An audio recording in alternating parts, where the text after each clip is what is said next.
recognized. Thank you, Madam Chair. I want to thank you and Chairman Waxman, Ranking Member Barton, for all the work that has been done to bring this important issue of food safety before the committee for consideration today.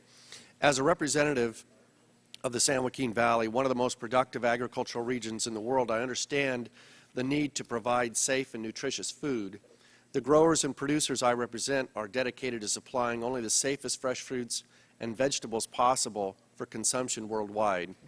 As we have seen with different food safety outbreaks and the salmonella outbreak last year, a single scare can shut down an entire industry.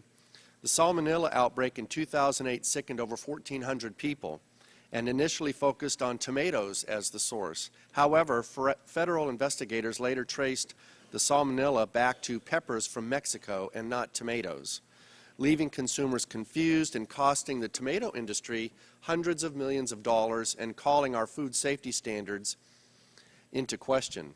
Given this, I believe that just as each of the various commodities grown in the Central Valley are unique, so should any food safety requirements be commodity specific and tailored to the different levels of risk presented by each commodity. I'm pleased to see the compromises made in this legislation though there are still areas that need improvement. The geographic quarantine sections provides the FDA with large authority to restrict the movement of foods if it prevents a threat. With the traceability requirements mandated, quarantine language that would shut down an entire region should be unnecessary. The unsafe food could be traced back to the producer without punishing other innocent producers, packers, and distributors in the region with the stigma of a quarantine. Additionally, the FDA already has the tools needed, such as public health advisories that would stop the movement of unsafe food without disrupting the industries, devaluing production, or eroding public confidence to the extent that a quarantine would.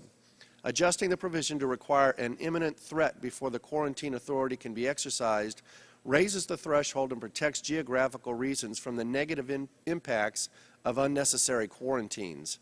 I thank the committee for this addition into the geographic quarantine section. As this bill proceeds, I encourage my colleagues to reach out to the farmers and ranchers whose very livelihoods depend on producing the safest food in the world. Keeping them engaged in an open and outgoing dialogue as Congress moves forward is critical to ensure that the law that we create is effective and the compliance is attainable. We must remember that they want safe food just as much as consumers do.